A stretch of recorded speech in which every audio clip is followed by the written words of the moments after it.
ಸಖತ್ ಖಾರ ಬಣ್ಣ ಮತ್ತು ರುಚಿ ಆಚಿ ಚಿಲ್ಲಿ ಪೌಡರ್. ನಮ್ಮ ಮೆಟ್ರೋದಲ್ಲಿ ವಿದ್ಯಾರ್ಥಿಗಳಿಗೆ ರಿಯಾಯಿತಿ ದರದಲ್ಲಿ ಪಾಸ್ ನೀಡಬೇಕು ಅಂತ ಆಗ್ರಹಿಸಿ ಆಮ್ ಆದ್ಮಿ ಪಕ್ಷದ ಯುವ ಘಟಕದ ಸದಸ್ಯರು ವಿದ್ಯಾರ್ಥಿಗಳಿಂದ ಸಹಿ ಸಂಗ್ರಹ ಅಭಿಯಾನಕ್ಕೆ ಇವತ್ತು ಚಾಲನೆ ನೀಡಿದ್ರು. ಅಭಿಯಾನದ ಆರಂಭವನ್ನ ನಗರದ ಆರ್ಸಿ ಕಾಲೇಜಿನ ಬಳಿ ನಡೆಸಲಾಯಿತು. ಇದೇ ಸಂದರ್ಭದಲ್ಲಿ ಸುದ್ದಿಗಾರರೊಂದಿಗೆ ಮಾತನಾಡಿದ ಪಕ್ಷದ ಯುವ ಘಟಕದ ರಾಜ್ಯಾಧ್ಯಕ್ಷ ಲೋಹಿತ್ ಹನುಮಾಪುರ, ಅತ್ಯಂತ ದುಬಾರಿ ವೆಚ್ಚದ ನಮ್ಮ ಮೆಟ್ರೋದಿಂದಾಗಿ ವಿದ್ಯಾರ್ಥಿ ಸಮೂಹ ಸಂಪೂರ್ಣ ಮೆಟ್ರೋ ಅನುಕೂಲವನ್ನ ಪಡೆದುಕೊಳ್ಳುವುದಕ್ಕೆ ಸಾಧ್ಯ ಆಗ್ತಾ ಇಲ್ಲ.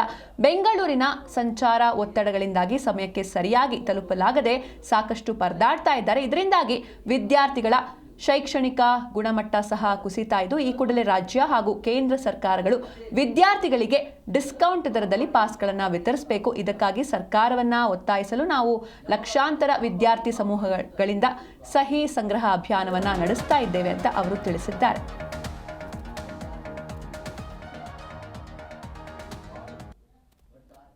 ಬಹಳಷ್ಟು ವಿದ್ಯಾರ್ಥಿಗಳು ಈಗಾಗಲೇ ಸಹಿ ಸಂಗ್ರಹಣವನ್ನು ಮಾಡಿದಾಗ ಅವರೇ ಇಚ್ಛೆಯಿಂದ ಬಂದು ಸಹಿಯನ್ನು ಆಗ್ತಾ ಇದ್ದಾರೆ.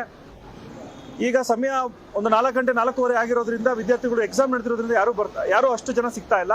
ಬಟ್ ಸ್ಟೂಡೆಂಟ್ಸ್ಗಳು ನಮ್ಮ ನಂಬರ್ಗಳು ತೊಗೊಂಡು ಹೋಗೋದು, ಮಿಸ್ ಕಾಲ್ ಕೊಡುವಂಥದ್ದು, ಸೈನ್ ಹಾಕೊಳ್ಳುವಂಥದ್ದು, ಮತ್ತೆ ಸರ್ಕಾರ ನಮ್ಗೆ ಇದುವರೆಗೂ ಯಾಕೆ ಈ ರೀತಿ ಒಂದು ಆಲೋಚನೆ ಮಾಡಿಲ್ಲ ಅಂತ ಕೇಳ್ತಾ ಇದ್ದಾರೆ. ಹಾಗಾಗಿ ನಮ್ಮ ಉದ್ದೇಶ ಇಷ್ಟೇ, ಎಲ್ಲ ಕಾಲೇಜುಗಳ ಬಳಿ ಹೋಗಿ, ಬೆಂಗಳೂರಿನ ಎಲ್ಲ ಕಾಲೇಜುಗಳು, ಪ್ರತಿಷ್ಠಿತ ಕಾಲೇಜ್ ಇರ್ಬೋದು, ಗೌರ್ಮೆಂಟ್ ಕಾಲೇಜ್ ಇರ್ಬೋದು, ಎಲ್ಲ ಹತ್ರ ಹೋಗಿ ವಿದ್ಯಾರ್ಥಿಗಳ ಹತ್ರ ಸಹಿ ಸಂಗ್ರಹಣ ಮಾಡಿ ಸರ್ಕಾರಕ್ಕೆ ಇದನ್ನ ತಲುಪಿಸಿ, ಸರ್ಕಾರದವರಿಗೆ ಹೇಳುವಂಥದ್ದು ಬಯಸೋದೇನು ಅಂದ್ರೆ, ಜನರು ವಿದ್ಯಾರ್ಥಿಗಳು ಸಹಿ ಮಾಡಿ ನಮಗೆ ಈ ಒಂದು